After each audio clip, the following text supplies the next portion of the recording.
if the Suns don't get right and the Mavericks don't get semi-healthy, like healthy enough to put somebody out there, I meant to send this. I think you sent it earlier this week and we just didn't talk about it, but the Mavericks potentially having to forfeit games, right? Like, if those two teams aren't right, one for health reasons, the other one for mental reasons, hey, Jacob, that light just completely went away. You're right.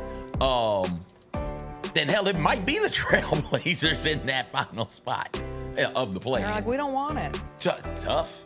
Yeah, but then they won't win the game. Like, they have to make the playoffs. The play-in. Once you get to the play-in, we saw last night, single game situations, man, anything can happen.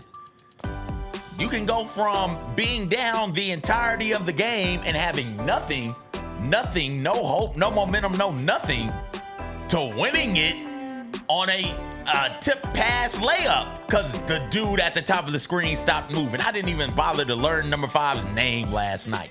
That dude cost me $1,000 something because he just stopped moving on the play. Well, he cost me, and then that debacle that popped off, I'm sure we'll talk about it. And the next game cost me as well.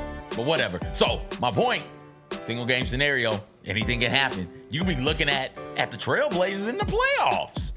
Single game. What's the song? Without Love from Hairspray, the musical. Which version? The original Broadway cast. Okay. Without love. So when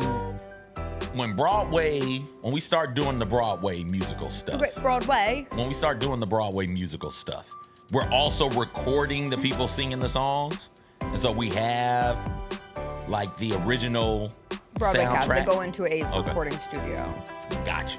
Okay. Huh. I never thought about it until just now. I would have assumed that they had to get back in the studio. But now I've tasted chocolate and I'm never going back. Now your tits are what now? Yeah, I didn't say that. Oh, I thought you said tits are juggly. I was like, oh my goodness. No, what's up everybody? It is Wednesday, March 19th. It is going to be a good day. Jessica Benson with you from the Grind City Media Studios in Memphis, Tennessee. CJ Hurt behind the glass coming up on today's show. The March is madnessing already. We got a buzzer beater and a blowout on night one of the greatest week of the year. We will get into the Memphis connections out of Alabama State's win, plus North Carolina blows out San Diego State University. It is also a Grizzlies game day. We have a conversation with Grizzlies rookie Jaylen Wells going into tonight's game between the Grizzlies and the Trailblazers as they try to get back on track over this 5-game road trip. They better, because that Western Conference continues to look tougher and tougher. Big win for the Clippers last night. We'll get into all of that. We'll do some Oops, We Missed It Again stories from the week we have not gotten to. It is a Wednesday. We'll have story time for you. We'll have WTF stories as well. It's always a fun one. You know what we say. If you can make it through a Wednesday, you can make it through anything.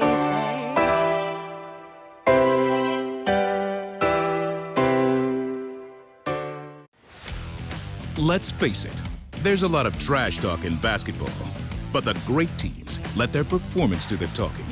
Like Ford F-150 with Pro Power on board, a class-exclusive industry-first feature that turns your truck into a mobile generator and leaves the competition speechless. Ford F-150, official truck of the Grizzlies. Greatness starts here at your Mid-South Ford dealer. Class is full-size pickups under 8,500 pounds, GVWR. Kroger shoppers and Grizz fans, one exclusive last-minute discounted ticket deals takes it straight to you during the Grizzlies 2024-2025 season. Sign up with the new Kroger Buzzer Beater deal. Fans can sign up by texting Grizz to 636-479 or visit your local Kroger store in the Delta Division and scan the QR code. By signing up, you agree to receive recurring automated promotional and personalized marketing text messages from the Memphis Grizzlies. Consent is not a condition of any purchase. Message frequency varies. Message and data rates may apply. Anticipate each challenge, make a quick response, capitalize on every opportunity, and win. Greatness won't wait. It's true in basketball. It's true in banking. Grizzlies Checking from Pinnacle. Play hard. Bank easy. Open a Grizzlies checking account with at least $100 and a recurring direct deposit by August 31st, and you could receive a $200 direct deposit bonus into your account. Details at grizzliesbanking.com. Member FDIC. Thanks for showing up, Memphis. Nothing beats catching your Grizzlies IRL, and nobody knows that better than you. So next time you want to hit up a game, Ticketmaster's got your back with tickets to every upcoming matchup. Whether you're catching the Grizzlies at home or on the road, you'll find tickets at Ticketmaster, the official ticket marketplace of the Memphis Grizzlies and the NBA. Keep putting that jersey collection to use and get Grizzlies tickets today. There's no better brag than saying you saw it live. See you courtside again soon, Memphis. Tony was the defensive guy, but Zebo was the offensive guy. So you could speak to this. It's way worse when you're getting doubled, right? You got triple. I had went through that for it. When I was in Portland, me on the team, you got triple. You hear me, Rose? You can't talk about those. You got to talk about triple. You got triple team. This man was scoring on 3 dudes. Swing, T.A. The Chris Vernon Show, live on weekdays at noon on YouTube at Grind City Media and the official Grind City Media app. I never in a million years would have ever thought that John Cena's final run would be as a heel. I love it. I love it. Once they saw this from The Rock. They knew it. Everybody knew it except for Cody, which was so good. Great camera work by WWE. And then the kick. Yeah, I don't think WWE gets enough credit for the camera work and the production quality. I mean, it is incredible. Tune in to Grind City Wrestling weekly on the Grind City Media app and on the Grind City Media YouTube channel.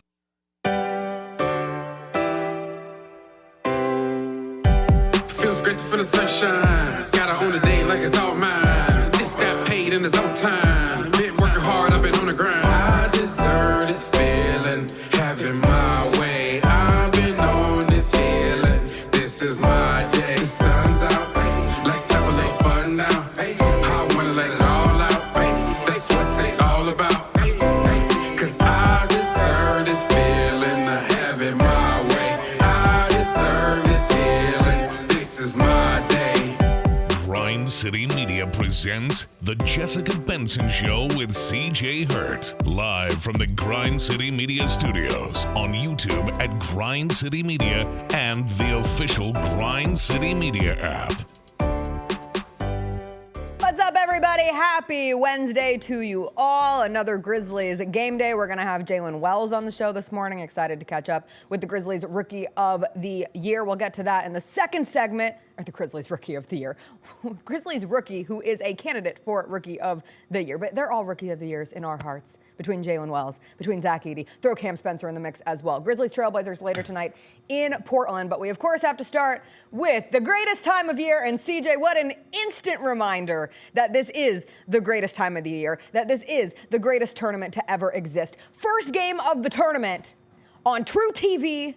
From Dayton, Ohio, 2 things I only care about in March, True TV, Dayton, Ohio. Throw in Alabama State and St. Francis on the mix on a Tuesday night, 2 teams that I had not watched 1 second of live basketball from this season. And yet, I could tell you, St. Francis enters the tournament with a losing record. They had won 6 straight, 3 of them in overtime. They won the Northeastern Conference tournament with a grand score of a game that was 46-43, and then you have Alabama State out of the SWAC, coached by none other than Tony Madlock, Melrose's own, Memphis Tiger, player and assistant with Penny Hardaway, and all this Alabama State team knows is close games. I learned that going into last night's game because they're telling you that Alabama State won its 3 conference tournament games by 5 or less points, so they know about close games. But then St. Francis is up 9, and I'm like, oh, they're going to run away with this 16 versus 16 seed game, and I'm not going to have to care about it anymore.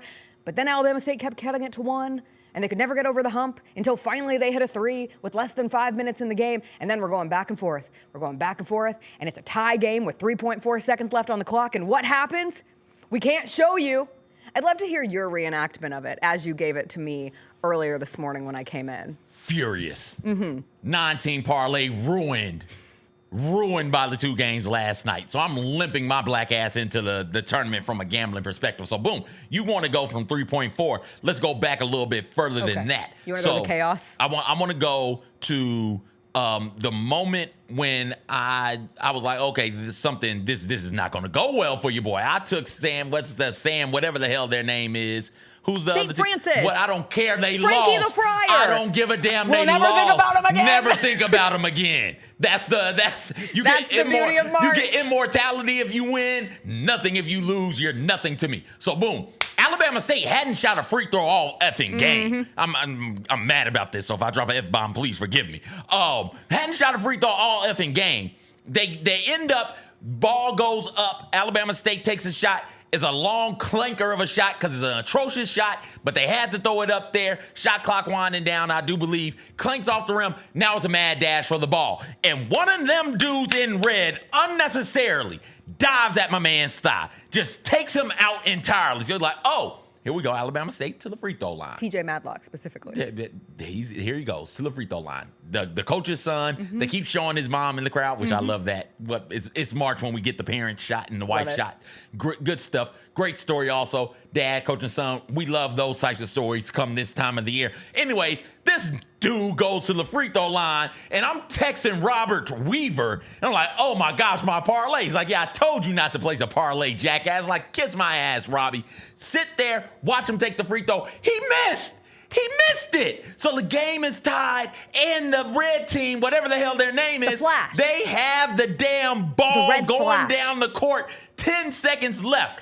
All right, big man, big fella, pass the damn rock. Pick it up, come to a jump stop. Triple threat, ball fake, chest fake. Right hand flick pass to somebody who can, damn it, dribble kind of good enough to get it across the court. They don't do that.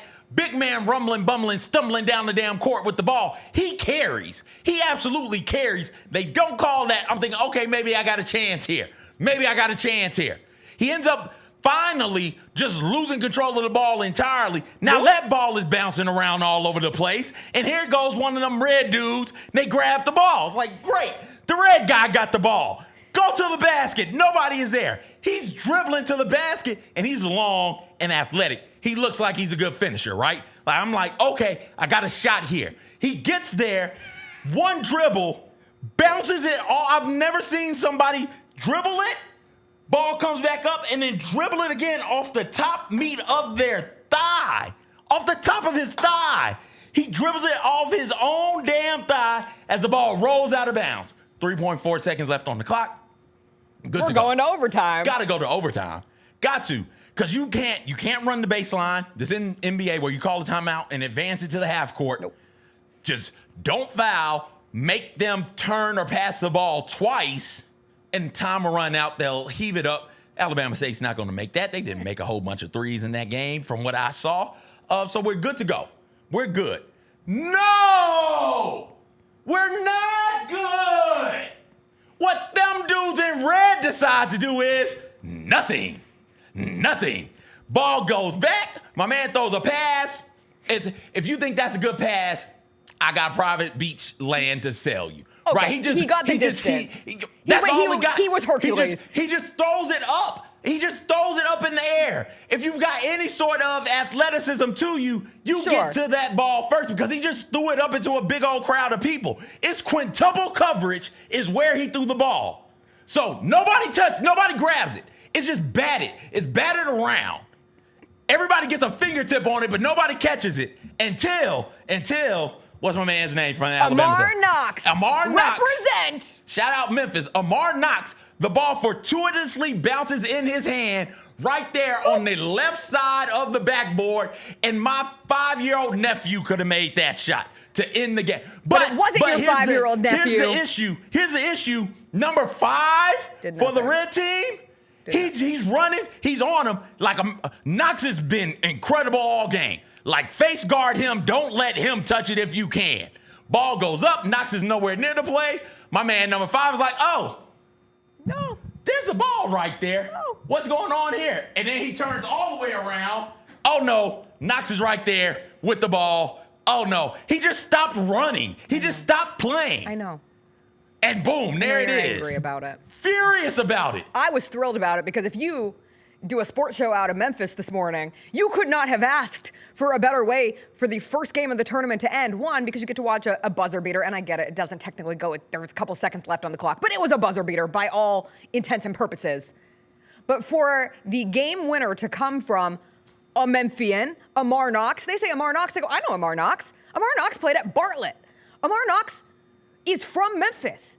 And then for him to be alongside Tony Mad Dog Matlock, doing the walk-off interview, and for Tony Madlock to end his interview saying, "Memphis, stand up, baby." You're like, oh my God, did Memphis just win the first game of the NCAA tournament? Might as well have. The Memphis Tigers will play later, but you got a former Tiger himself saying, "Memphis, stand up, baby." You got a Bartlett grad making the game winner. You have TJ Madlock on that roster talking about how Memphis is the best city in the world in his post-game presser. You might as well call them Alabama State / Memphis, because that was a Memphis win last night if I ever saw one. Memphis, nothing but Memphis. Most beautiful city in the world. Happy for Coach Madlock. Happy for the city. Happy for Coach Madlock. One of the best dudes. Yeah. Like when he was on Penny's staff, obviously I was here. And it was really fun too. Did not realize that TJ was, this is what this time of year is for. Like TJ Madlock still playing for his dad, Tony, at Alabama State.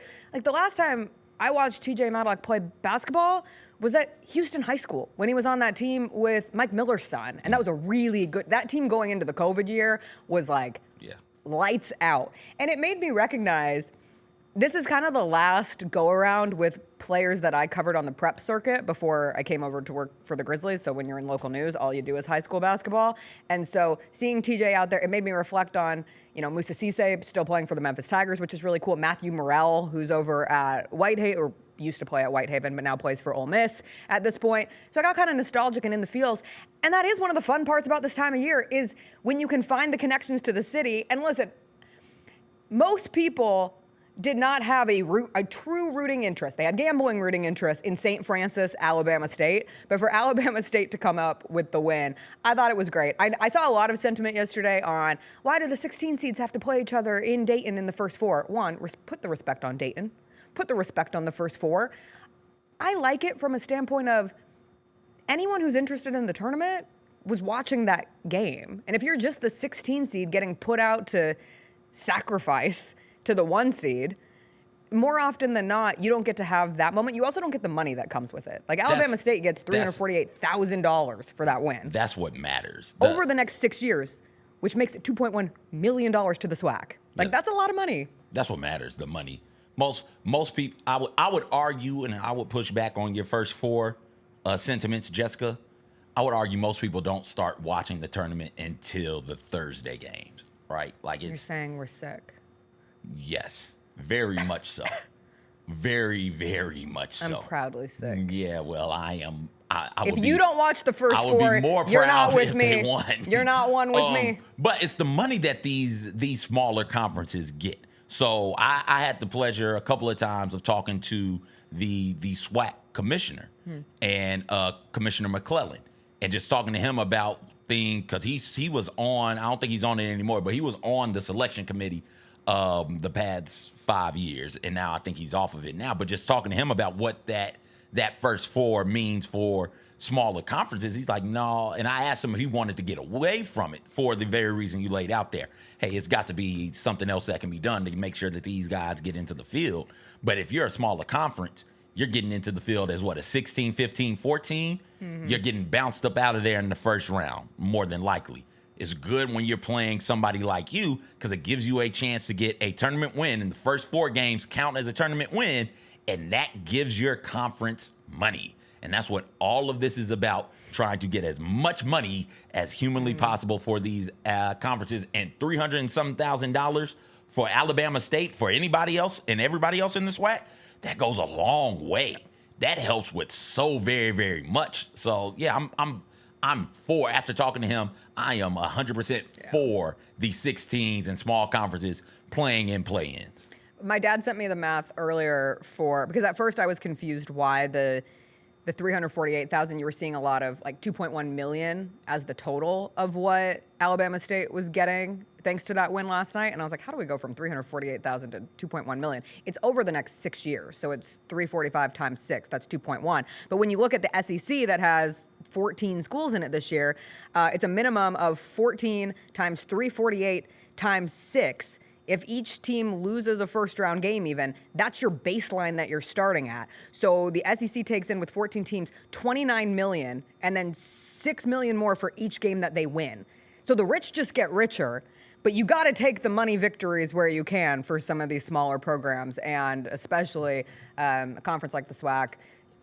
shout out to Memphis. Shout out to Tony Matlock. It was a fun way to start the tournament. So we follow up a buzzer beater, an absolute thriller, with a complete mollywhopping of North Carolina over San Diego State. Thought about you way too late into my day yesterday while watching that game. That's so sweet. And Jessica wanted this one to be on first. It's true. Like, yeah. That game was atrocious. Shame on me. That game. Shame. I was done with that game. Jaylen Wells made an appearance on my TV, so I sat down and watched Jaylen. And then, like, I was done with it after the halftime show. So, yeah, get that up out of there. Yeah. North Carolina, the team that everyone has spent every last bit of their breath. Still don't deserve to be in.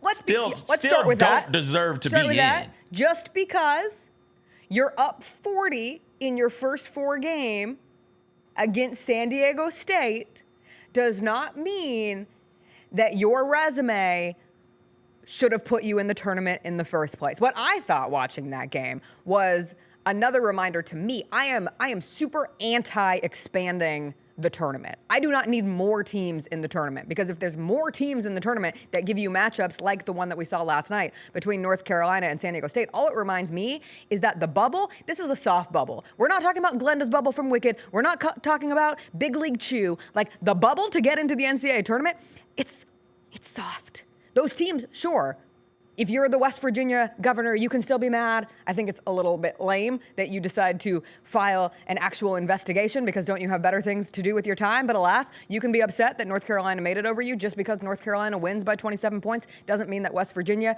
has any less of a grievance to hold on this. But at the end of the day, I don't need more of those teams in the tournament. I love that we get opportunities for games like last night. Was it last year that it was the Virginia-Colorado State game where Virginia got in and then Colorado State just like gobsmacked them in the first 4? I think so. So, it works both ways in terms of a Mountain West school, an ACC school. It doesn't matter which conference it is. What matters is that these teams are barely hanging on to begin with, and now they get a shot of life. I am for expansion. Everybody play one more game. Everybody plays a play-in type of game. Figure out the seeding so that it's not Alabama State versus Auburn in the first game. So find a way to make it to where the smaller schools and the smaller conferences get to play one another for that money. But then, like, okay, North Carolina, like, you have to play, I don't know, North Carolina, Minnesota, or North Carolina, who's another bubble team? Indiana. North Carolina, Indiana, North Carolina, West Virginia, Boise State. North Carolina, Boise State, right? Like, y'all are this part of the bubble. Y'all have to play one another, so we're not deciding which one of you very, very mediocre teams gets in. We let your mediocre ass play one another, and the loser goes home. Winner goes through to the big dance, to the round of 64. I'm for that. Like, it's one more game.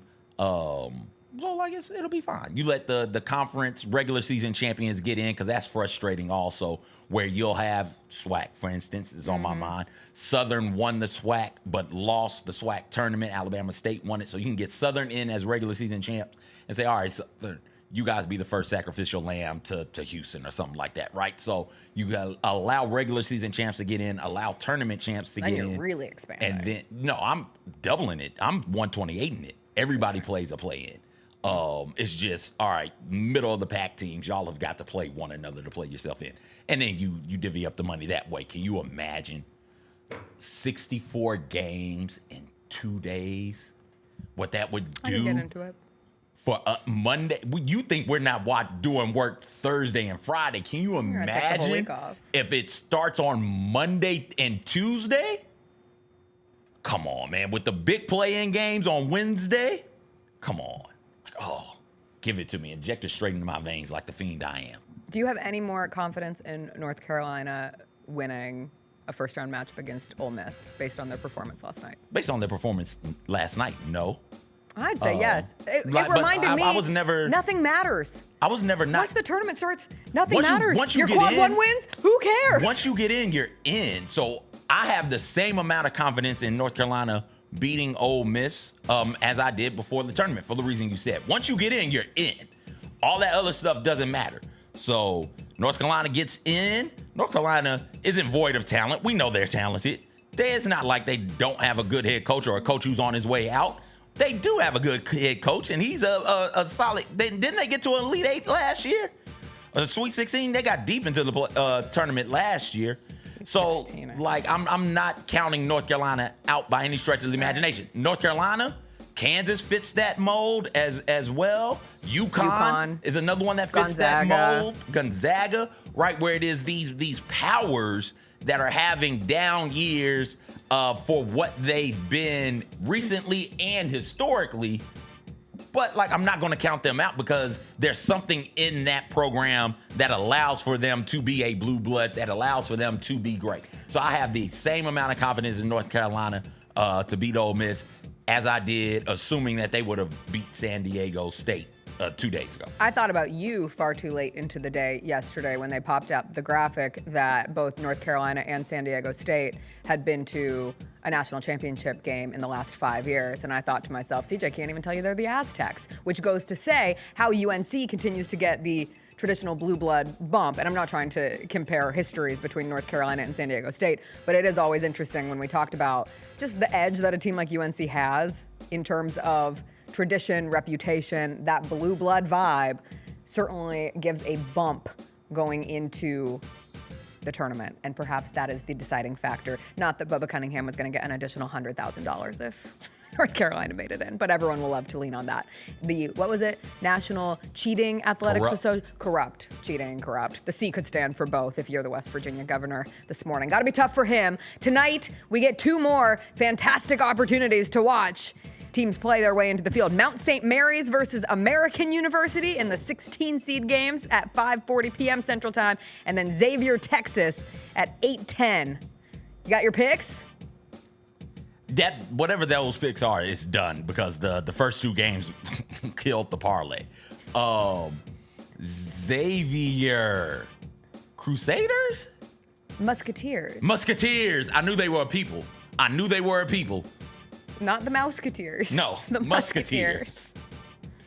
If you're asking me, though, I'll take Mount St. Peter. Mount St. Mary's. Yeah, I'll take Mount St. Mary's. I like that. They've won 11 of their last 14 games. I knew that. That's why I'm taking them. They're the Mountaineers. And also people. Well, let's just keep it with the people then. Let's go with the Musketeers. I want to be where the people are. Let's go with the Musketeers.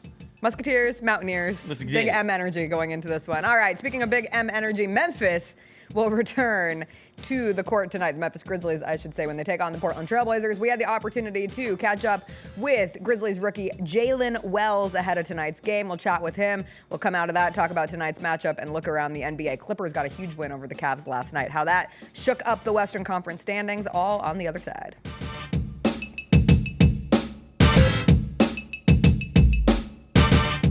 Grizz Nation gets set for tip-off 1 hour before every Grizzlies home game with the warm-up show. Get the latest news, notes, and analysis live from courtside at FedEx Forum. This team is doing everything that Taylor Jenkins and his coaching staff envisioned it could do. Join me, Lang Whitaker, along with Michael Wallace, Jessica Benson, and other personalities from Grind City Media, Memphis, and around the NBA. 1 hour before every home game, live at Grind City Media on X, YouTube, and the official Grind City Media mobile app.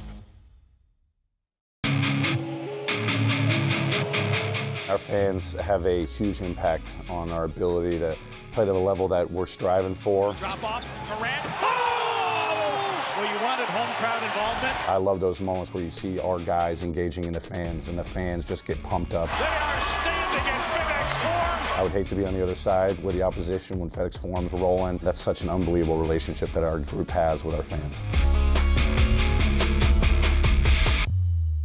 Grammy, Academy, and Golden Globe award-winning superstar, Mary J. Blige, live in Memphis. The For My Fans Tour, live at FedEx Forum Saturday, April 19th, with special guests Neo and Mario.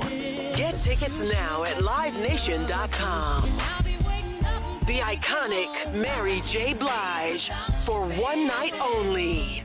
Sonic Radio. Welcome back to Sonic RNDIO. That spells radio with me, the CIO. This just in, the new Sonic $1.99 menu lets you build a crave-worthy meal for just $1.99 an item, whether that's a creamy shake, crispy tots, or a quarter-pound double cheeseburger. This just out. Ostriches. They're mean, not very cute, and in my opinion, way too big for a bird. Don't miss the Sonic Fun 99 menu. 5 items, always $1.99. Live free, eat Sonic. Tax not included. See menu for details. Thanks for showing up, Memphis. Nothing compares to catching your Grizzlies IRL. And that all starts with buying tickets at Ticketmaster, the official ticket marketplace of the Memphis Grizzlies and the NBA. Ticketmaster gets you to the game so you can catch every highlight. Put that jersey collection to use for the next game and get Grizzlies tickets at Ticketmaster. Whether they're here at FedEx Forum or on the road, Ticketmaster's got your back when it comes to scoring tickets. And there's no better brag than saying you saw it live. We are in March, which is Women's History Month. True. And we were talking about how do we kick off the show? What can we talk about? And we were like, why don't we talk about women's shoes? The Sabrina one. Okay. Can't go wrong. Right? That's a good shoe. And the two, you could argue, is even better. But the one's you can't fine. have the two without the one. Yeah. Man. In the month of February, the Sabrina 2 was the second most worn shoe in the NBA in minutes played. The Sneak Fest Show, live Tuesdays at 2 p.m. on Grind City Media on X, YouTube, and the official Grind City Media mobile app. Debo traded from San Francisco to the Commanders for a 5th round pick. There's no other sport where you would get a player of his ilk for a 5th round pick. Over under total yards for Debo. If they set it at 1,000, you think he hits that over? Total yards? Total yards from scrimmage, total yards. Yes. Okay. Yes. The Odds Couple, live at 2 p.m. on YouTube at Grind City Media and the official Grind City Media app.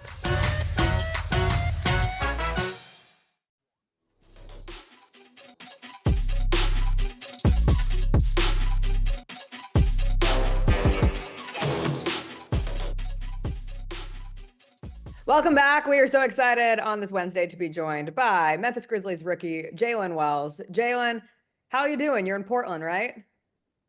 No, we're still in Sacramento. You're still in Sacramento. Oh, that's great for you. So you're able to spend a little bit of extra time at home. Were you able to see some family and friends? Yeah, I had about over 100 people there last night, so it was cool just to, see all people I grew up with. That's awesome. I'm curious. The first time around that you played in Sacramento, same deal. Hundreds of people came. I saw that you were signing autographs, taking pictures with people for like an hour afterwards. You had 8 threes in that game. Like when you compare the two, does it feel different now that you're 69 games into your rookie season versus at that point it was in early January? I think this time went a little bit more smoothly. I wasn't out there taking pictures and signing stuff for as long. But yeah, I mean, it's just cool just seeing like people that were in like different parts of my journey. And like it kind of just felt like another home game in a way. Were there any surprises?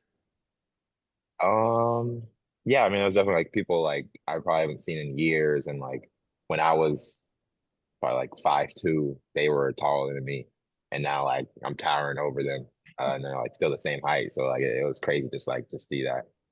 A bit of a tough way to start this road trip, and I'm sure it's even tougher. It would have been nice for you to get one back in your hometown. But what were the conversations like coming after that loss to the Kings, and how do you guys approach the rest of this road trip?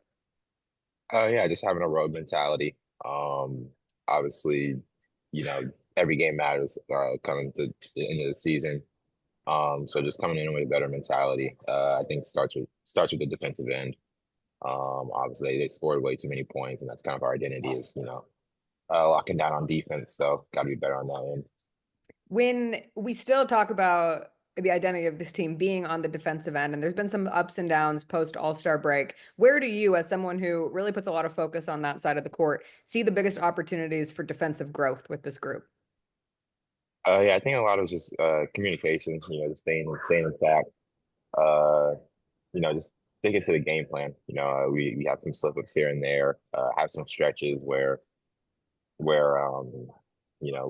just probably going back and forth, we're not getting a stop, but, we're scoring.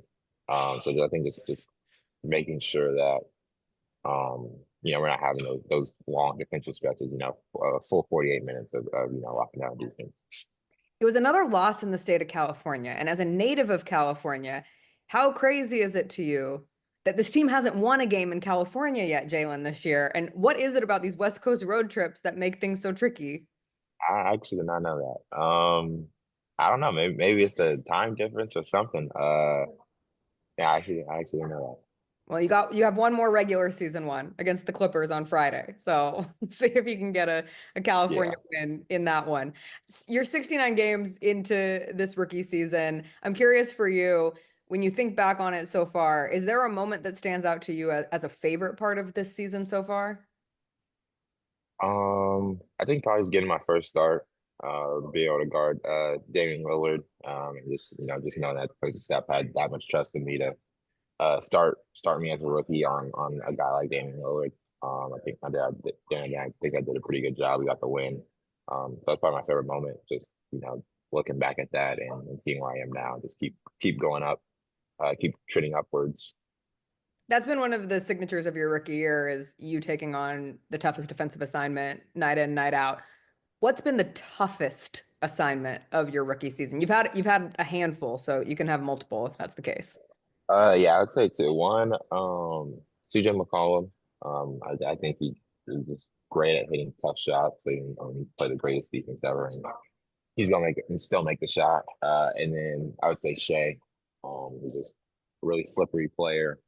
Stays low to the ground. And I think he's great at drawing fouls. So I just feel like there's not really weakness to his game.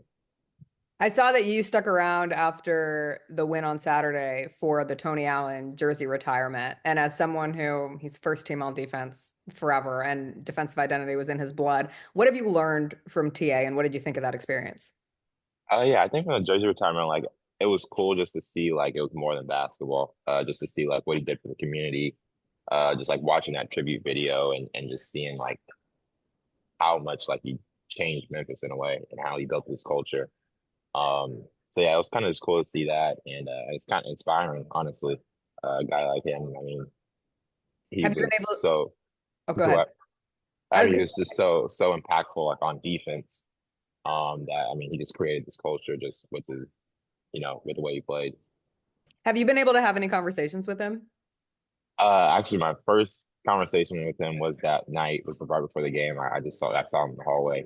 And he just said, keep doing what you're doing. I just told him congrats on the video comment. That's awesome. You mentioned earlier the word trust with Taylor Jenkins and going back to your first start and now being, a piece of the starting lineup for the majority of this season. Did you ever anticipate, you have confidence, and so of course you always want to say, yeah, of course this is how I foresaw my rookie season going. But at what point did you realize this opportunity was here to stay and you had really made the most of it? Yeah, once I had that first start, I was confident I can stay in that role. I enjoy being in this role, and that's why I've been working towards coming into the season. So just being on had that opportunity, and I knew I would take that opportunity when I had it. But yeah, I obviously going into the season wasn't really expecting it to happen so quickly and so fast. But I was ready for it because that's what my mentality was preparing for it. Everybody always uses the word confident with you. Have you always been confident, or is that a trait that's developed over time?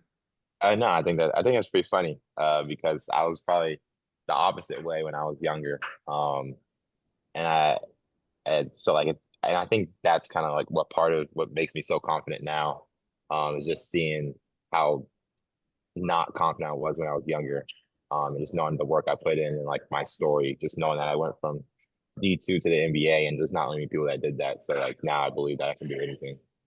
It's a pretty unique story. And just from a standpoint of what a whirlwind a year can be, is it crazy to you to think that this time last year, it's March Madness, so all the focus is on college basketball, but you're, going to the tournament with Washington State, and then that ends and it's immediately, into NBA draft prep, and then you're drafted, and then you're a rookie. When you just think about the last 365 days, what's it been like? Yeah, I'm a person who kind of just takes it day by day. So I don't really get too too many of those realization moments. But every once in a while, you got those Snapchat memories from a year ago, and it's you in a hotel for I don't know, Washington State game or something, or just me in the gym at Sonoma State, and it's just kind of think like 2 years ago, like I was playing against, Cal Poly Pomona, in D2. And now I'm playing against, last night DeMar DeRozan, Zach LaVine. Um, and like, I was delivering DoorDash when I was at Sonoma State. So yeah, it's just cool to see. From the side hustle to being able to participate in All-Star Weekend as a rookie, Right. and being one of the candidates for Rookie of the Year. Do you keep track of that? Like, this is the time where end of season awards start, kind of shaping up. It's dumb to ask, do you care about Rookie of the Year? But is that something that you're regularly tracking? Not really. I feel like with the team we're on, like I think our main goal is to win a championship. So that's all I'm thinking about. That's the end of the season award that I want. So I'm just focused on playing winning basketball. That's the goal at the end of the day when you're part of a team like this that's has every opportunity to win a championship. Already saying all the right things. That's part of the rookie experience.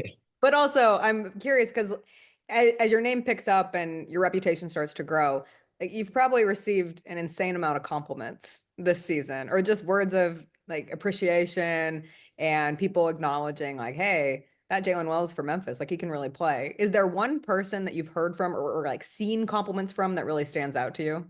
Yeah, I think it was Donovan Mitchell. He said in like one of his interviews. But like I think what stood out just kind of seemed so genuine. Like he actually like meant it. Like, I mean, some guys they ask you the question and it's just like, okay, yeah, like the kid's good. But like he said, like he's been watching me and stuff. So it really felt good to see that.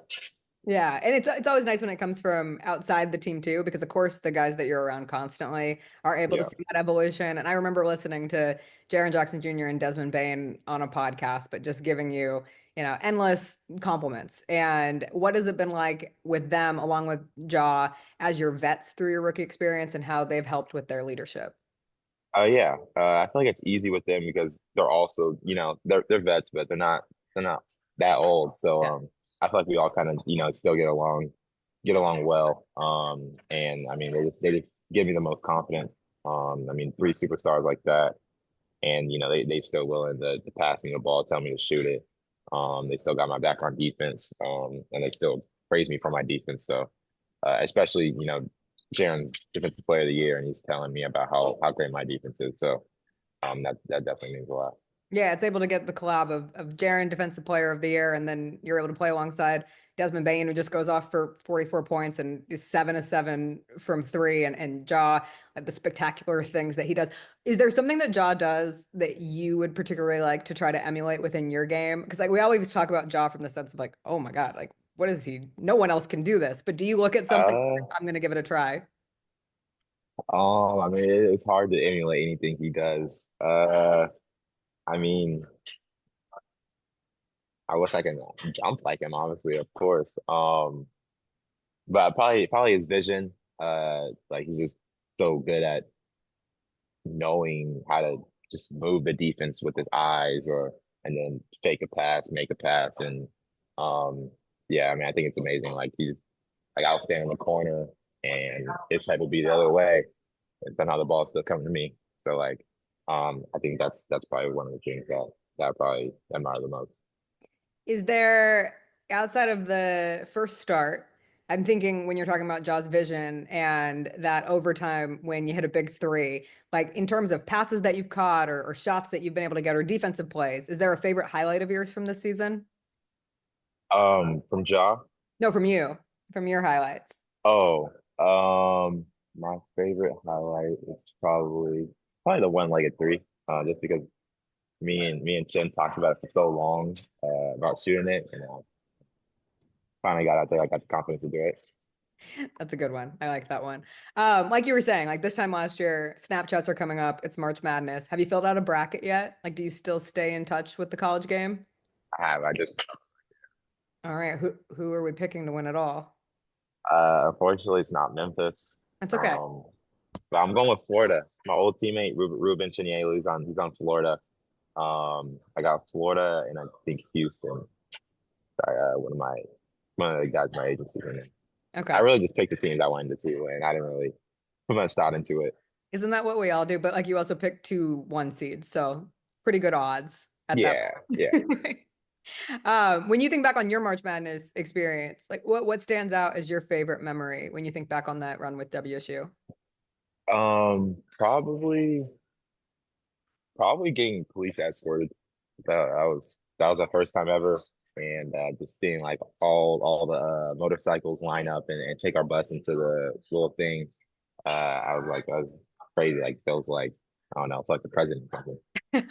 And now we get police escorts all the time. So if that was your favorite memory of March Madness, what's been your favorite like off the court NBA experience where it's been something that's special because you get to, be a part of the NBA? I would say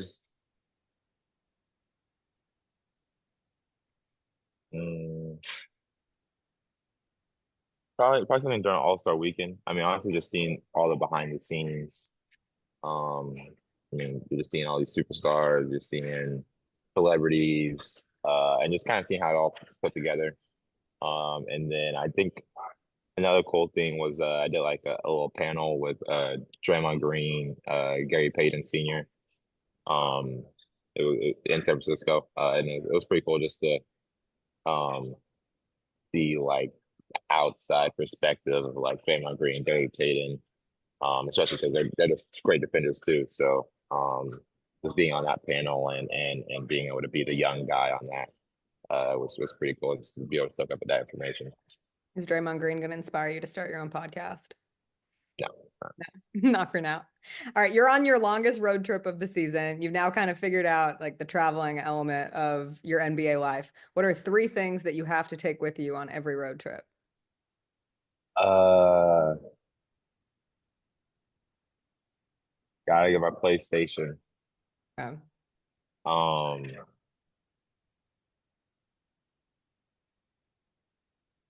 I don't have too many. The PlayStation's all you need. That's really all I need. Clean socks. I guess they probably give you socks. Yeah, I mean, obviously, like clothes and stuff, but gotta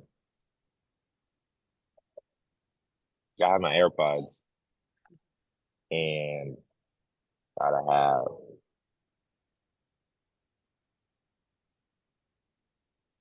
I don't even know. What's your PlayStation game of the moment? What are you playing right now? I'm playing 2K. First year I'm on a 2K, so I gotta play 2K. So you're just basketball all the time. Like, do you ever not do anything basketball? Honestly, no. I don't think that. Everyone asks me like, "What's a hobby outside of basketball?" I don't know. That's a real one right there. That's when you know that you're sucked into it. Well, as you go, before I let you go, and I know this is a busy trip for you guys, but just from a team element, as you approach these last couple of weeks of the regular season, obviously trying to figure out where the seeding is going to be in the Western Conference, where do you think this group still has the potential to make some gains as you're going down here the stretch? I mean, I believe we win every game. That's always the goal. But I mean, definitely.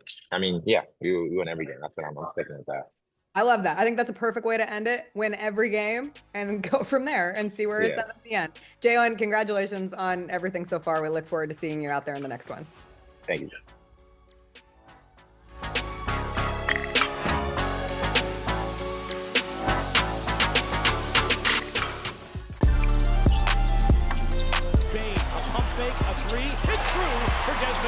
FBK, fly by King.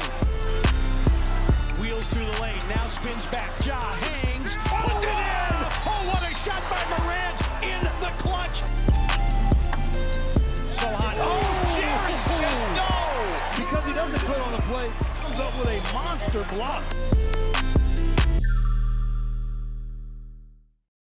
Kroger shoppers and Grizz fans, one exclusive last-minute discounted ticket deals takes it straight to you during the Grizzlies 2024-2025 season. Sign up with the new Kroger Buzzer Beater deal. Fans can sign up by texting Grizz to 636-479 or visit your local Kroger store in the Delta Division and scan the QR code. By signing up, you agree to receive recurring automated promotional and personalized marketing text messages from the Memphis Grizzlies. Consent is not a condition of any purchase. Message frequency varies. Message and data rates may apply. Shinedown. Dance Kid Dance Tour. Live in Memphis. FedEx Forum, Saturday, August 30th. With special guests, Bush and Morgan Wade. Get tickets now at livenation.com. Shinedown, live in concert.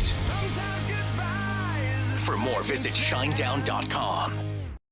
Grizzlies fans, dunks, dimes, and no-looks are great on TV, but nothing compares to catching them IRL. And that starts with buying tickets at Ticketmaster, the official ticket marketplace of the Memphis Grizzlies and the NBA. Ticketmaster gets you to the game so you can catch every highlight in person. From seeing your favorite Grizzlies stars up close to hearing the squeak of the sneakers on the hardwood. Put that jersey collection to use and get tickets at Ticketmaster. There's no better brag than saying you saw it live. See you courtside, Memphis. We are in March, which is Women's History Month. True.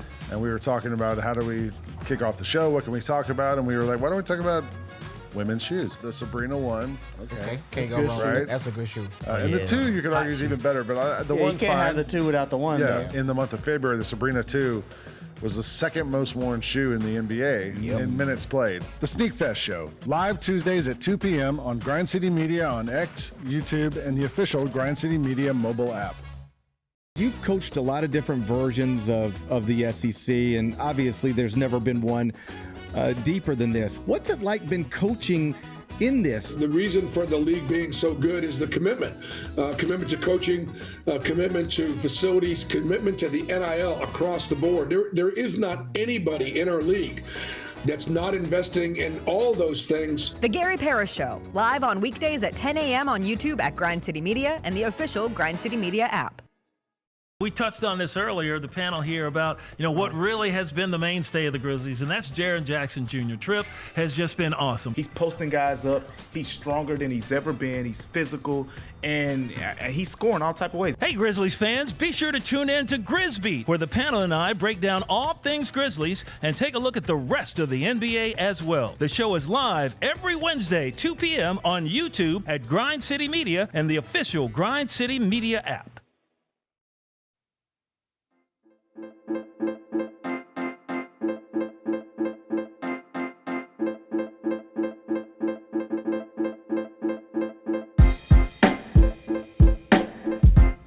All right, big thanks to Jaylen Wells for taking the time to chat with us. Grizzlies Trailblazers tonight in Portland. CJ, the injury report. Ja Morant will miss another game with hamstring soreness on a scale of 1 to 1,000. We're switching it up. How concerned are you with the lingering hamstring soreness of Ja Morant? Too, I will take some responsibility here. I think this was the day you were gone, but I almost jinxed him playing his 6th straight game. He played the 6th straight. Were you here that day? When they started calling me Jinxica Benson? No. I thought that was the day that Roser filled in for you. So I said, if Ja plays tonight, it will be his 6th straight. That was the Cavs game. So that was the Friday before the game against the Heat. So he plays that night, and I said, Jinxica Benson, my Aunt Fanny. And then he missed the next game, and then he missed the next game, and now he's going to miss a 3rd game. So does Jinxica Benson come into play, even though he hit the 6 games, which we haven't seen him play 6 games in a row since the 2023 season? Right. But now he played 6 and has missed or will miss 3 in a row. The jinx is saying he plays, is saying he plays and then he doesn't play. That's the jinx. So I am not Jinx Benson. If you had said he's going to play, not only is he going to play the 6th straight, but he's going to play every game the rest of the year, then it's a jinx. Benson. Then you become Jinxica Benson. It's a good name. It is. It's a great name. It's a great name. But I am not Jinxica Benson. No. Concern level? Missing a 3rd straight, now 2 with hamstring soreness after it had originally been the shoulder soreness. I am confused as to what I should be concerned about. I think I am at the point where I feel like I know what this team is and what they ain't. And I've kind of, not even begrudgingly, right? I've resigned myself to them being a playoff team. And then we'll figure the rest out in the offseason. So that's where I am with the way this team is. Anything that happens outside of that, I'll be really, really surprised by. I'll be rooting for it. I'll be pleasantly surprised by. But I don't think that anything outside of that is all that attainable at the moment. So my concern level, was that the question? Yeah. None, because I was like, oh, okay. It's been this all season. Yeah. Why the hell would it stop being this now? And then why would it not be some semblance of this in a playoff series? They've got to find a way to go out there and perform at a high level, not waste heroic performances by Desmond Bane and or Jaren Jackson Jr. and come out of there with a win. Or John Morant. Right, like you can't waste those can't waste 40-point games from any of those three. You can't waste 30-plus triple doubles from any of those three. You got to find a way somebody else to step up and help assist this team to victory. But concern level, none. Surprise, also none. Here's hoping to him though. Here's hoping Here's hoping Desmond and Jaren can go out there and go for 70 combined and really put this team on their backs. Santi was upgraded to questionable. That's good. That's great news. That's good. Scottie Pippen Jr. upgraded to questionable That after is missing the last one. Also better good. Missing one player versus missing three players mathematically is better. And one of the things they haven't had while Santi's been out is like a clear, yes, you got the big game from Luke Kennard, but now you could get a big game from Santi Aldama and Luke Kennard, or two medium games from Luke Kennard and Santi Aldama. So be it. It's not just Ja being out that was it's the the issue. collection. Yeah, you're when you're out Ja and you're out Scotty, somebody's got to go into that starting lineup. So it's Luke. Fine. I'm fine with that. I'm cool with that. But that means Luke's not coming off the bench. So there goes one bench player's production. Then you're out it's not Santi. There goes all of the bench production right there. So. And the thing with Ja and the hamstring soreness, like of course you don't want hamstring soreness to get upgraded into the next level. We'll call it grade 2 hamstring soreness, because then you're dealing with a situation where, well, what if he isn't ready for the first round of the playoffs? So I think erring on the side of caution in this case, while frustrating, and while, yes, I had hoped for these last 3 weeks, and I'm with you, like knowing what this team is and isn't, watching the game against the Cleveland Cavaliers where Ja has 44 points, but they are so clearly not the Cleveland Cavaliers and not at the level of that Cavs team, was a real, like, hammer nail, I get where this team is at moment for me. However, if you could have seen an opportunity for these next 3 weeks to really dive into continuity, chemistry building, rotation solidifying, it would have felt encouraging.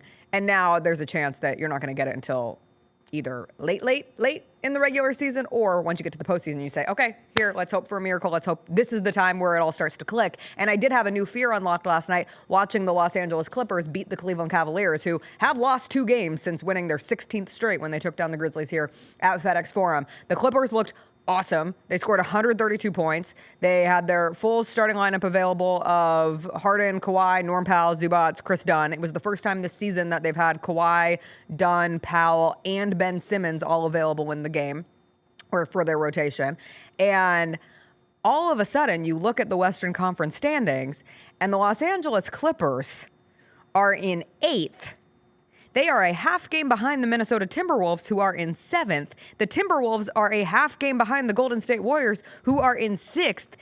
And right now, the Grizzlies and the Lakers are 3 games ahead of the Golden State Warriors. So there is movement opportunity for those 3 teams kind of flirting with the play-in spot of 6, 7, 8. And then, of course, you have the 9 and the 10. And we'll get into that and as it pertains to the Portland Trailblazers. But if the Grizzlies were to fall to that 7 spot, and God forbid you're playing in a 7-8 game with that version of the Los Angeles Clippers, you can look at the Clippers and say, they're a bag of bones. They can't make it through the postseason. Okay, well, I think they could probably make it through a play-in tournament game. I think they could probably make it through a win and you're into the playoffs kind of thing. And that would be I have now unlocked the worst case scenario for the Grizzlies, which would be falling into the play-in tournament, losing, and not making the playoffs. Like, that would be a wild change. There's no way occurrence. There's no way to spin that into a positive. And I say that I'm catastrophizing. I say that right now, having no knowledge about what's going to happen later on down the line. But if that happens, there's no way to spin that into a positive. It's like you go from the 2 seed to, okay, well, if it's 2 or 3 seed, it doesn't really matter. Okay, well, let's hope that you keep home court advantage and you keep it in the top 4. Okay, well, if you lose home court advantage or the 5 and 6, maybe matchup-wise it's good, and then it's oh no. Yeah, so there's no need to worry. Cross that bridge when we get to that bridge. There's no need to talk about that. It's a trolley bridge. Let that happen if that happens, when that happens, and then come in and deal with that later on. I will say for what it is right now, when you look at those standings, no matter what seed you are, you're going to be playing somebody pretty damn good, right? Like no matter what. Even if you get to the 2 seed, right? You'll be playing somebody, one of the group of Kings, Clippers, Timberwolves, and maybe Warriors. I would guess some combo of Warriors, Timberwolves, Clippers. Kings are going to be without Sabonis at least for a little bit. I'm just putting them in there. Okay. I'm just putting them in there. They're a full 4 behind. It doesn't matter. The Clippers Even if you throw the Kings in there, the Kings are a pretty good team with Sabonis. You're going to be tricky playing matchup for the Memphis You're Grizzlies. going to be playing somebody good. But my point I isn't. use a British accent when I point, get a little uncomfortable about what could it look like. my point isn't. I think the Kings will be the 7 seed and the Grizzlies be the 2 seed. That's not my point. My point is, if something happened and the Kings get to the 7 seed, and if something happens and the Grizzlies get to the 2 seed, that's still going to be a tough matchup, right? No matter where you are, and that's at least just if you're the 2 seed, you're in the playoffs. We're not talking about playing, right? Because there's no need to talk about that. You probably do this with Chris, where you catastrophize. And I'm an anxious queen. And I have generalized anxiety disorder. He allows it, right? No. So he steps in and tries to stop it. He is very much I live by the mantra of why worry about something twice. If you worry about something before it happens, then you're guaranteeing if it were to happen, then you have to feel all the feelings about it 2 times. So why would you do that to yourself? If it's going to happen, it's going to happen. And 99.9% of the things that you've spent your life worrying about, guess what? They never happen. Okay, so don't worry about the play-in. Don't worry about that. They're in the playoffs. Don't worry about it. Worry about it if it happens. I'm worried about the Portland Trailblazers tonight in a matchup in Portland for the Grizzlies, where this Trailblazers team is 3 games out of the play-in tournament at this point. And when you look at the leaps forward that Scoot Henderson has taken, they've gotten some good stuff out of Shaedon Sharpe this season. Danny Avdija, if you ask anyone in basketball, he's on one of the best contracts in the NBA. They're playing good basketball, and I'm not sure the Blazers want to make the play-in tournament. If they make the playoffs, so not just making the play-in as like a 10 seed and losing, but if they make the playoffs, they would lose their first-round pick, and that feels detrimental, or that feels not like it's part of the plan because of the fact that the Trailblazers, similarly to the Grizzlies, they're not really out there getting big free agents. They're building this team through the draft, and a high lottery pick would be their best way of continuing forward in building this young team that has found more success than perhaps anticipated this season. But they're still a good team. And if the Grizzlies play like they did against the Kings the other night, then you're at serious risk, because after that, you're facing the Clippers on Friday. And after that, you're facing the Oklahoma City Thunder. And you get the Jazz in between there, too. There's no guarantees with this team. I know. You can't say you get the Jazz in there like you should expect the Grizzlies to beat the I Jazz. have at least seen the Grizzlies beating the Jazz barely. But they go down 19. Chris thought they lost. We were like going through the schedule last night. He's like, oh, and they have to play the Jazz. They lost to the Jazz. I said, no, it just felt like they lost to the Jazz. They did not lose to the Jazz. So yeah, go out there and play whatever version of Grizzlies basketball it is that you play at this point. Get up and down, run the court. For somebody that plays at the pace that the Grizzlies play at, I would expect them to be way more impactful in the fast breaking in transition, and they aren't. I think they're like 9th in the NBA or something like that last time I checked. But I would expect them to be like top 3 if you're going to play fast. So much of my thought around, hey, we're going to play this fast-paced thing is, all right, we're just running up and down the court doing stuff. And trying to get the shot off in the first 4 or 5 seconds and trying to force as many turnovers as possible. But no, they don't do that. They're fast paced in the half court, so let them do whatever it is that they do it at a high level. Do it at a much higher level than what you've been doing it at. If you're banking on them all of a sudden figuring some things out come March 17th, March 19th, this month is flying by. I got news for you. It really is, isn't it? They're not going to figure it out. We were just talking about this yesterday. It's March 19th. We're Yeah. 19 days into March. Yeah. It's about to be April. Yeah. Is time speeding up? I think I think it's speeding up to hurry up and get us through the Women's Month. So we can get back. I get my women's massage at work tomorrow, which is a completely I hate what's the word I'm looking for? I hate you. Consensual massage. Like, if you say I'm getting a massage at work tomorrow, like I put that in my calendar and that felt a little weird. It's like work massage, but it is a Women's History Month. So we need to be out at a sharp 9:30 tomorrow. It's not for a meeting. It's for my massage. Black people like massages too.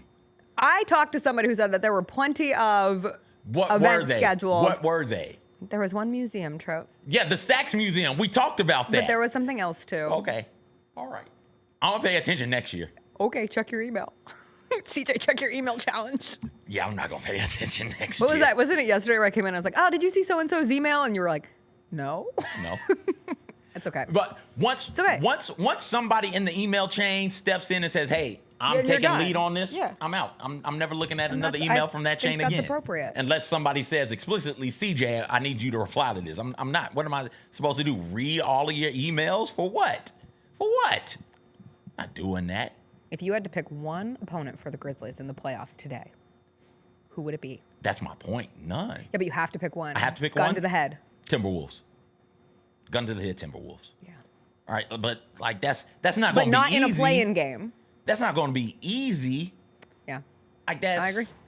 They're good teams in the West. All of them are good. And looking at the West, we talked about it with Mike yesterday. It's not about who you get in the first round. It's about avoiding the Thunder for as long as possible. No, at this point, it's about who you get. If you're the Grizzlies, it's about who you get in the first round. They could get if you're bounced. Any team, it's about who you get in the first round. They could get bounced just as easily by the Rockets, by the Lakers, by the Timberwolves, by the Warriors, by the Kings, by the Clippers. Who am I leaving out? By the Nuggets. Did you say the Lakers? Did I say them? If not, by the Lakers. All right? Like I don't feel super confident in this team in a 7-game series against anybody in the West. Anybody. And on the flip side of that, I'm going to be honest with you. I don't feel confident about any of them dudes against any of the other dudes in the West, right? So I can say the same thing about the Lakers. I can say the same thing about the Nuggets. I would say the same thing about the Rockets. I will say the same thing about the Warriors. About the Warriors, about the Timberwolves, about the Clippers, right? Yes. Can they get to the second round? Absolutely. Sure. Should they expect to get to the second round? No. Sure. Will they? I don't know. Maybe, maybe not. Maybe, maybe not.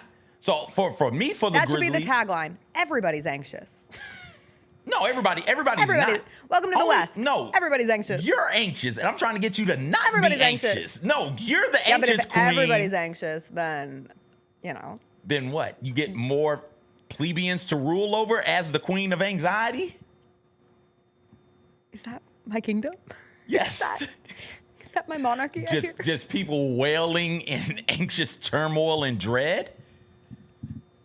I'm a pretty leveled anxious queen. Not if you're talking playing right now. You're not that level. Okay, to be fair, that's just like looking at mathematically how things can turn out. That's called doing my job, CJ. You talk about being bad at math all of the time, and you show that you're bad at math almost every single day. But all of a sudden, when it's time to be anxious about being in the play-in and getting bounced in the play-in, you're like, no. I've done the math on the games. I know how many games they would need to lose to get to the play-in. You're going to come for my math just because I came for your emails? Jessica, come on now. You know you're not good at math. It's fine. Tell the truth. Look me in my eye and tell me you're good at math. The inaugural season of Unrivaled ended with the Rose BC taking home the title. Just one quick oops, we missed it again story. Chelsea Gray was awesome. She averaged 28 points in the postseason. I think we should start calling her Point Girl instead of Point God because she is a girl, but she is the god or point goddess, perhaps it should be. She had 18 points, 8 assists, 3 rebounds in the win for Rose BC. She's now a 6-time WNBA All-Star, 3-time champ, 2022 Finals MVP, 2-time Olympic gold medalist, Commissioner's Cup champ, All-Star Skills Challenge champ, Unrivaled champ, and MVP of the inaugural Unrivaled season. Big resilience test for Rose BC. They lost Kalia Copper early. They lost Angel Reese going into the playoffs, but exciting for that team as each of them gets an extra $50,000 with the win. I thought Unrivaled was a win. I will not sit here and say that I watched every game, but I watched a handful. And I think the fact that they have a 6-year TV deal ahead of them is awesome. The fact that they already have name recognition, brand recognition, they did a really nice job of driving all of those things to really get this thing off the ground running. My one biggest complaint please don't let games end with free throws next year. Like the championship game ended with a game-winning free throw. And I just think that's a lame way to end. If you're going to do the Elam ending style, don't allow especially if it's the championship game, for it to end on a free throw. I think it's a boring way. It takes all the fun out of it. Then you get by me, and guess what I'm going to do? Foul. Okay, so it's don't foul. Figure it out. Don't foul. Don't foul. That's the figuring out. Be a better athlete. Don't foul. What do you want me to say? Don't want an Elam ending. Have you played? When's the last time you played 36 or 21? That person gets to 34 or 20 or 18, and everybody's just fouling them at that point. It's no longer basketball. Hey, CJ, let me tell you the last time 21 ends with free throws. It ends with a free shot sometimes. So we can allow it in 21. We can allow it here. It's fine. Ugh. What do you want? Otherwise, we're just going to say, all right, everything we're to going end on a buzzer beater. That's the most fun part of an Elam ending. That damn red team. Wow, you're still in your feelings about it. All right, we got to take a I break. lost We'll come back. $5 on those dudes. We've got story time. 38% of you have voted on wife's debt leads to divorce. Is that a good one, CJ? Is that the best one? My favorite was the proposal prank, where a dude fakes a proposal to a chick, laughs at her, she cries, she goes to her family. They do like a family dinner. It's been some time since. Yeah. And somebody asks them when they're getting married. He cracks a little joke, and the sister steps in. Ooh. Yeah, so that's a good one. That's too Greedy bad. son. Dude wins the lottery, gets $1,000 a day, says to his son, hey, I'm going to give you half of it while I'm alive, and then when I die, you get the whole thing. Son comes back to him with a counter offer, says, no, you give me 80%, you take 20%. You can live another 40 years. He's like, okay, you're getting none now, but I'm going to set you up. And now the son and his ex-wife are mad at him. Well, we'll find out. Wife's debt leads to divorce. We'll also do some WTF stories. Something very interesting happened in the Michigan USC baseball game over the weekend that I've just been waiting to talk to CJ about. We'll get into it all when we come back.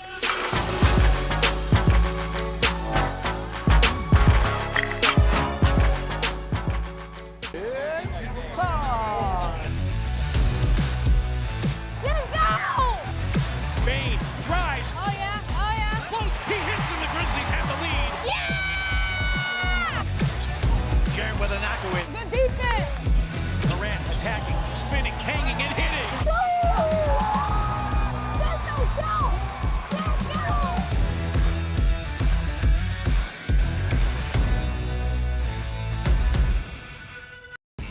When it's all on the line, you turn to the strong, the stable, the unwavering. To those with a history of raising their performance to meet the moment. It's true in basketball. It's true in banking. Grizzlies Checking from Pinnacle. Play hard. Bank easy. Open a Grizzlies checking account with at least $100 and a recurring direct deposit by August 31st. And you could receive a $200 direct deposit bonus into your account. Details at grizzliesbanking.com. Member FDIC. Thanks for showing up, Memphis. Nothing beats catching your Grizzlies IRL, and nobody knows that better than you. So next time you want to hit up a game, Ticketmaster's got your back with tickets to every upcoming matchup. Whether you're catching the Grizzlies at home or on the road, you'll find tickets at Ticketmaster, the official ticket marketplace of the Memphis Grizzlies and the NBA. Keep putting that jersey collection to use and get Grizzlies tickets today. There's no better brag than saying you saw it live. See you courtside again soon, Memphis. Tony was the defensive guy, but Zebo was the offensive guy. So you could speak to this. It's way worse when you're getting doubled, Yeah, right? you got triple. I had went through that for it when I was in Portland. You had me on the team. You got triple. You hear me, Rose? You can't talk about those. You got to talk about triple. You got triple teams. This man was scoring on 3 dudes. Swing, TA. The Chris Vernon Show, live on weekdays at noon on YouTube at Grind City Media and the official Grind City Media app. I never in a million years would have ever thought that John Cena's final run would be as a heel. I love it. I love it. Once they saw this from The Rock. They knew it. Everybody knew it except for Cody, which was so good. Great camera work by And then the WWE. kick. Yeah, I don't think WWE gets enough credit for the camera work and the production quality. I mean, it is incredible. Tune in to Grind City Wrestling weekly on the Grind City Media app and on the Grind City Media YouTube channel. Debo traded from San Francisco to the Commanders for a 5th round pick. There's no other sport where you would get a player of his ilk for a 5th round pick. Over under total yards for Debo. If they set it at 1,000. You think he hits that over? Total yards? Total yards from scrimmage, total yards. Yes. Okay. Yes. The Odds Couple, live at 2 p.m. on YouTube at Grind City Media and the official Grind City Media app.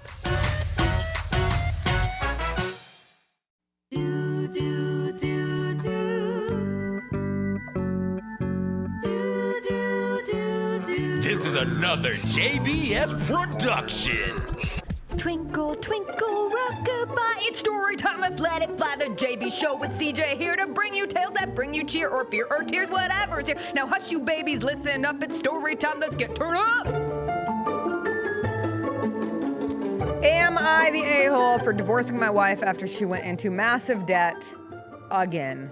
I, 34-year-old male, met my wife, 32-year-old female, 5 years ago. She was $60,000 in debt from credit cards, personal loans, etc. A while ago, after we got serious, I helped her get a consolidation loan from Consumer Credit Card Relief. I actually paid it all off on her behalf through them. Monthly payments, the whole deal. Things were great for about 2 years. We got married, bought a house, life was good. Then I started noticing packages arriving daily. She got secretive about the mail. Bills were being hidden. When I finally confronted her, turns out she'd racked up another $45,000 in debt across 7 different cards. I was devastated. We tried counseling, financial, and marriage. That's the double. But she kept spending behind my back. She even opened a card in my name. I filed for divorce last month. Now her family is blowing up my phone saying I'm an a-hole for abandoning her when she needs help most. Am I the a-hole for walking away? I feel like I tried everything and she betrayed my trust repeatedly. Not the a-hole. Bye. That's your credit on the line. That's your finances on the line. You want to help him pay off 45? 45? No, not after I did 60 the first time around. That's crazy. I do not understand people who rack up that much credit card debt. Through sickness I and don't. in I'm health. sorry. Debt is a sickness, Jessica. Till death do you part. 45. How much debt can he rack up? 10. 10. Yeah. You'll pay the 10 off. And I'll then- help. I mean, we'll figure out a plan as a family. Hell, I'd probably even go all the way up to 20. 45 is crazy. Especially 45 after 60. Now you're at $105,000 of What if debt it was that you student helped loan pay debt? off. That's different. Okay, that's different. That's completely different. Because your man's is over here. Okay. Yes. Got you. If you're just swipey swipe. Amazon, you have some glitter in your beard. Sorry, it's really distracting me. Who put glitter in my I don't know. It's like a piece of red glitter. It's the red flash from St. Francis trying to stick around for one more moment. Don't bring that anyway, dudes up. What's the most credit card debt you've ever? You didn't have credit card debt. I don't have credit card debt. I don't have credit card debt. I have the only debt I have is a student loan. I overdrew on my debit card just- once. Never again. And it was horrible. I used to do that all the time before I got the app. It was to the point to where like that Wednesday before a payday. I know exactly what you mean. I think I got $18 in here. Let's go to the Dollar General and find out. And it was like, I swipe. Is it gonna go through? Nope. Okay. Oh well. But then we started putting apps on phones and things like that, so I was able to better track it. But yeah, right now debts I have right now: house, car. And I take that back. I do. If you got credit card and you spent some money on your credit card until you pay it off, it is but it's not But anything large. Yeah, large amounts of debt is just nuts. Oh shoot! Wait a second. Windows, floors. Forgot about those. Technically speaking, yes. But yeah, just racking up credit card debt to buy things. Boxes coming every day. How many Ninja Turtle t-shirts does one man need? How many? Like I got them all. The important questions have been asked. I'm good. I won't even, it's so odd. And I don't know when this happened to me because I wasn't a super frugal person until I started working in local news. Local news, meaning you were out of college. Out of college. Right. When I was still on, when my dear old mom when and they were dad, paying. when my dad was feeding me some money to help pay for Los Angeles gas, like that was a different life. Like, yes, I had my little paying internships, my job at the student news station. But yes, when I was on my dad's credit card plan or his bank account plan, much different life. But the second I started paying for my own stuff, like it worked something in my brain where I really can't break it now. I'm always curious if I'll get back to a place where I can spend like frivolously. But Chris has been trying to get me to buy a $45 water bottle for like 4 weeks now because it's one of those really good, non-plastic, good for the environment, good for your body, no microplastics here. And I just can't, I'm like, I cannot make myself pay for a $45 water bottle when I have like a free cup like this, Or my old water bottle was like $15 off Amazon, but it was straight plastic. And all of a sudden I realized I should not be sipping out of that every day. And I almost bought a Juju Watkins Gatorade water bottle this morning, but it was $35. And even that felt like way too much for a damn water bottle. So anyway, I don't understand racking up. That would give me, talk about anxiety. Like if I see like a $5,000 payment that I have to get to on my credit card bill, and I'm like trying to like plot it out over the next 3 months, it gives me hives. There are few things on this planet, not the hug of my mother, not the laugh of my father, not the touch of my wife, that bring me joy the way that opening up my credit card balance and seeing a zero. It's so joyous that we'll get paid. The week we get paid, we might get paid on like a Thursday and it's a Monday, right? Yeah. So I know the money is coming and it's like, oh, I could use this. This is very important for me to have, and I will wait. Instead of running my credit card, I will wait until I get paid on Thursday.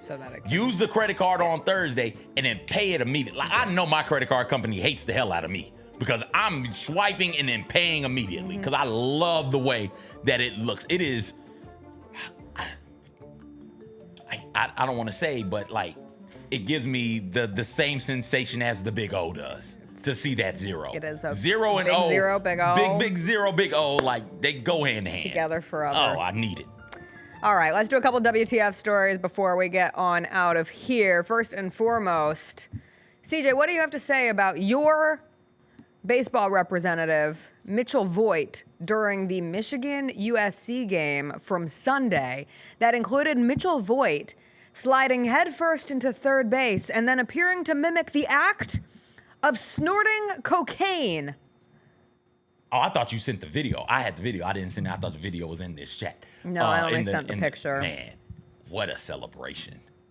What a It's wow, kind of a good man. celebration. It's a great, to get, did he hit a triple, right? Yes. Hit a triple, slide hit Slides into first, third. and then snort the third baseline. What a celebration. You can't do You it. can't sell it for any. Let's face it, there's a lot of trash talk in basketball. But the great teams let their performance do the talking. Like Ford F-150 with Pro Power on board. A classic. The heat of the moment. The gesture I made does not reflect my character, the household I was raised in, or the Block M that I represent in any kind of way. I take full responsibility for what I did, and I am truly sorry to all those who I have negatively impacted by doing this. Negatively impacted nobody, first off. No, you just gave me a good It's a giggle. celebration, but it's an inappropriate one. You shouldn't do it. It is. But like, it was pretty good. I don't know what's going on with this new generation of collegiate athletes. Yeah, they're wild. But they are doing wild. Well, who was it who emptied It's the kids on the internet, too. Who emptied the clip on the quarterback after a sack? Right, like this is on that level, right? Whereas I've never thought to do that.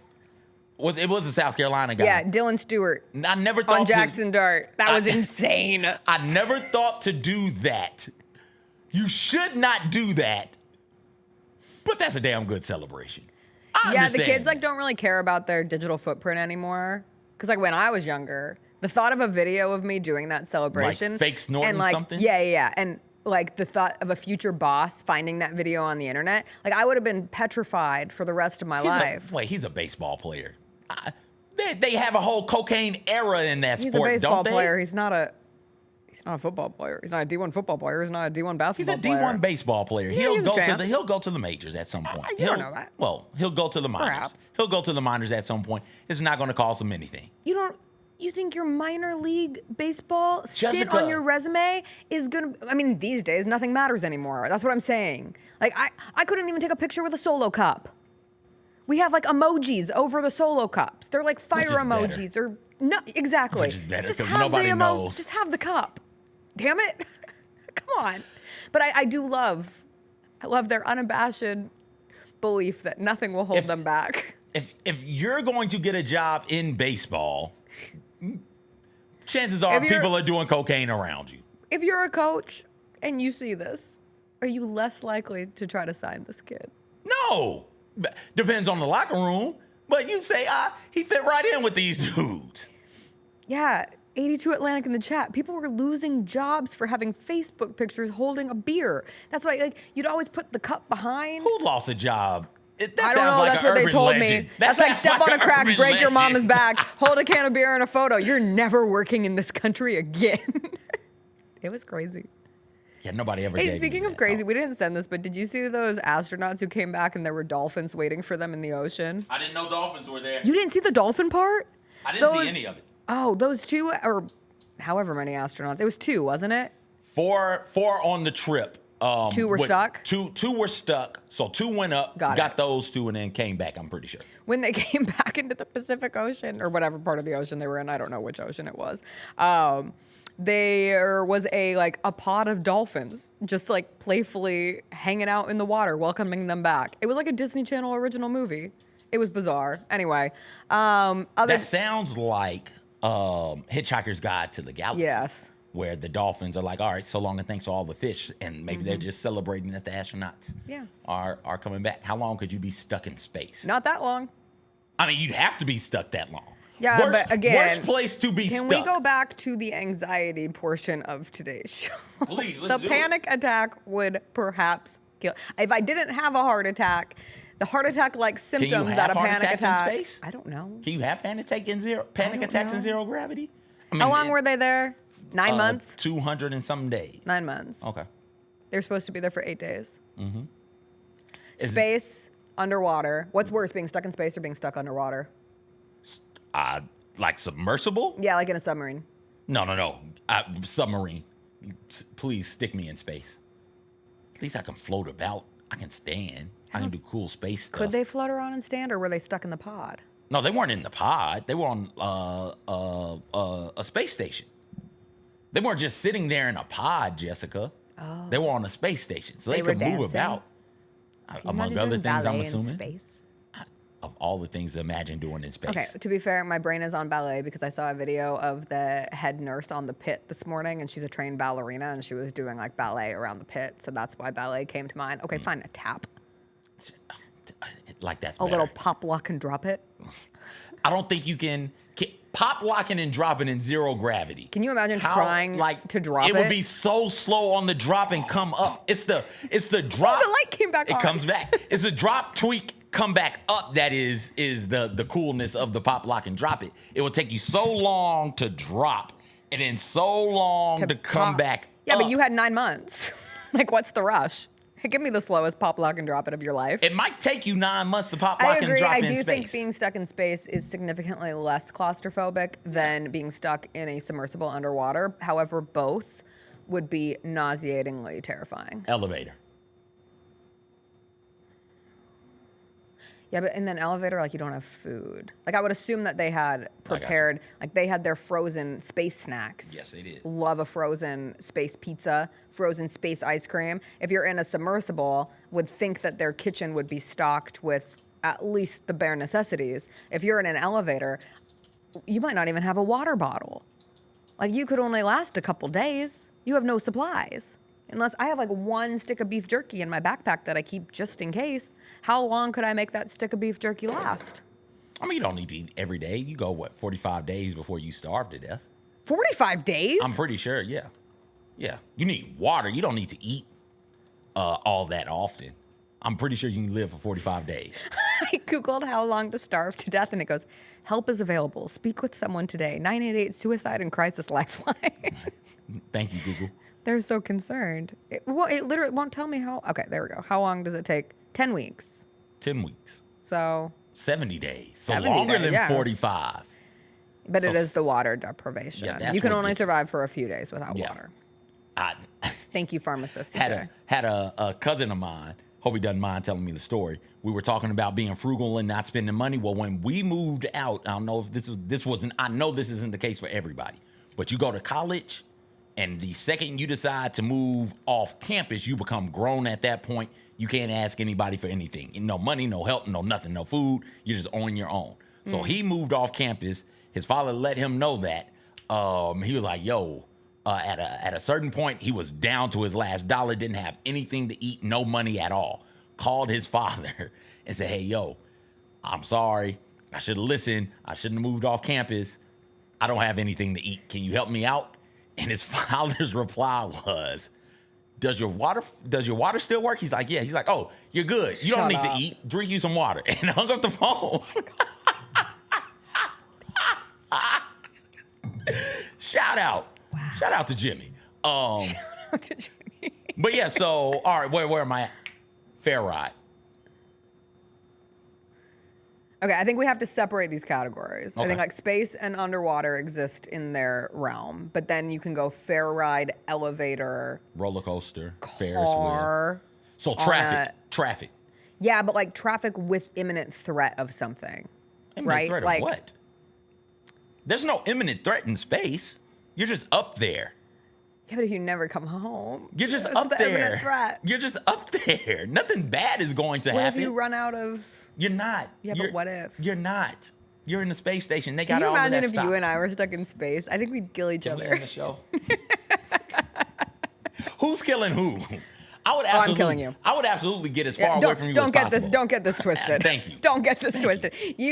We like to paint the picture that CJ would kill me. No. I'm not painting that picture at all. I am an anti-black man killing white woman, by the way. I'm anti-white woman killing black man just because we have to put this out into the universe to be factually accurate. Flip it. But I am. If I was like 60 days into a space mission and you sang one more stupid song. I don't sing. Yeah, or you made one more stupid comment. I would make stupid comments. That's all I do. Particularly to just annoy me. That's all I do. Yeah, but you might get me if I was like trying to sing a song and got the lyrics wrong for a 60th straight day. Can we please sing something you know? I would hurl myself out of the window at that point. Please. Like she said, what? No! Can't read my Booker face? What does that even mean? It's poker face. I throw myself out the window. Please, Absolutely. everybody knows Gaga. How dare you? So, did we have anything else? Car, I want to know more about the sitting in like standstill traffic for an hour. Oh, no, screw this. What do you mean, screw it? Why do you hate Forever 21? I'm a Forever 21 hater. You're the reason they're bankrupt. I've never bought a single item from Forever 21. Why? That seems like your store. Because I was taught to be anti-fast fashion from an early age. Like the quality of which a piece of clothing, like I would go to like the Gap or I'd go to Walmart before going to Forever 21 because their stuff just fell apart. Even though you were spending like $15 on a skirt, if that skirt falls apart after you wear it 3 times, what's the value of that skirt? Nothing. So sorry, Forever 21. You were an icon. You will be missed in malls. Every single one of my friends religiously You didn't get lip bowed gloss at your from there? altar. No, I don't think I ever bought a single item from Forever 21. Huh. I remember being in college and we were at the Forever 21 on Santa Monica Boulevard, and like everyone had their giant bags, and I couldn't do it. Like I just couldn't. Giant bags from Forever 21? That's the thing. You would buy like 20 items for under $50. It just always hit my head wrong. That's why I don't do like Shein. I don't do Temu. But you rent your clothes. I rent my clothes. I'm sustainable. Okay. Yeah, that's right. Egalitarian clothes wear over here. Oh yeah. In my monarchy, we rent our clothes. Love an egalitarian queen. All I do is rent my clothes and wear either Grizzlies things, or I decided to start busting out my Final Four collection. 'Tis the season. You're gonna get another one tomorrow. 'Tis the season. This one is 2006. We got How in LSU, the hell can you UCLA, fit something Florida, from and George 06? Mason. It was my mom's. Okay, that's how the hell you can. I inherited it. There we go. What seed was George Mason? 12? They had 12 seed. I think. 12 or I'm gonna say 15. They were. What were they? An 11 seed. Ah, so close yet so far away. Yeah. Was there anyone big on that team? No. Jay Lewis says otherwise. Dudes are now like Tony Skin with 2 N's says otherwise. Who? Lamar Butler says otherwise. I think he's like a basketball coach. He's either a basketball coach or like a PE teacher. He's not. He last played for Tophus SK. Okay, one of them dudes 2010. is like a PE teacher now. Falarin Campbell. Who? Falarin Campbell. He had a nice international career, it looks like. Gabe Norwood. He plays for...